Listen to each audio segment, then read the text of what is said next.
Hasluck. Thank you, Deputy Speaker. Look, this is a hopeless motion that I rise to speak against. There are only two good things about this motion. One, that it gives me another chance to outline the very real, necessary and beneficial steps that this government is taking to meet the climate crisis. And two, that it portrays the incapacity of the coalition to understand, accept or act on the challenge before us.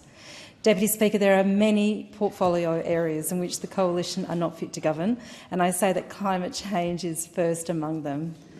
The motion uses words like industrial scale, reckless and untenable. Industrial scale, there are a lot of things that are industrial scale, especially industries, and that includes renewable industries. This is good. Reckless, well, things are only reckless if they're not necessary. If you agree that they're necessary, then they can't be reckless. They're necessary. And then untenable. The only thing untenable in this debate is the coalition's position or lack thereof on climate change and energy policy. This motion also mentions the EPBC process, and I hope that the member for Wide Bay will be a great supporter of the new EPBC Act, a real champion of the new federal EPA. If he was such a believer in environmental protection, we have to ask him why did his party not take action on the Samuel Review and strengthen the Act while in government. I expect the member to be backing in the government's changes next year, and let's see what he does. In any event, the Act will apply to the right projects to progress change for our climate. So what has the government done thus far to meet the climate change challenge? We've enshrined Australia's emission targets in legislation with the Climate Change Act of 2022. We've established a purposeful safeguard mechanism to ensure emissions reductions by our largest carbon emitters.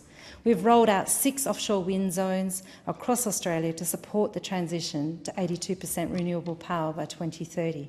We've made record investments in renewables, solar, wind, green hydrogen and storage, transmission through rewiring the nation, capacity and research. We've launched Australia's first electric vehicle strategy and reviewing our fuel efficiency standards. And we're installing 400 community batteries around Australia to enable households to share in the generation of solar energy. And yes, there are a lot more, but of course I've only the 5 minutes to speak. But I do want to just give a shout out to the expansion of the capacity investment scheme. This is going to make an absolutely huge difference. Industry are welcoming the announcement by Minister Bowen.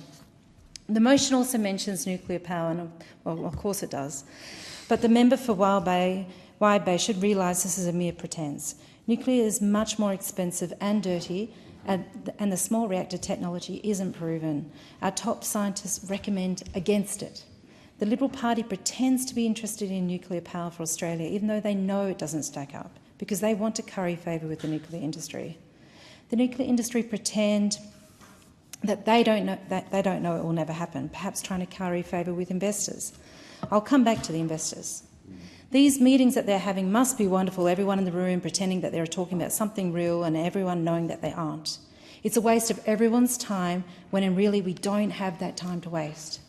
In December last year, we learned that the member for Fairfax launched his website, Time to Talk Nuclear, and he said he paid for it, but then we learned that the web domain was registered by Helixos, however you say that, Pty Ltd, a Sydney-based consulting company whose clients include the US company NuScale Power. Perhaps they both paid for it. It's fishy, but hey, there's more, because 2 weeks ago NuScale announced that it was abandoning its plans to build a small nuclear reactor in Idaho due to, yeah, you guessed it, rising costs.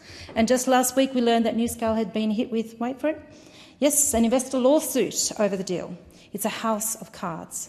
And it's a measure of the coalition's inability to truly grapple with climate change or with the energy policy that they choose, the member for Wide Bay and the member for Fairfax to that point with his single-minded evidence-averse penchant for nuclear to be the spokesperson in this particular area. Labor sits in the only position that is tenable. We accept the science and we seek to act in a way that delivers the most benefit to reducing emissions while protecting the economy, looking after community concerns and, most importantly, protecting the environment, which is what this is all about. We seek to achieve the difficult and the possible. The Greens, they criticise us from their particular comfortable position, never having to govern or make any serious or difficult decisions, and we have the coalition And I won't say the member for Wide Bay here. I'm going to, put this back on the member for Fairfax, who's simply... The member for Hasluck's time has expired.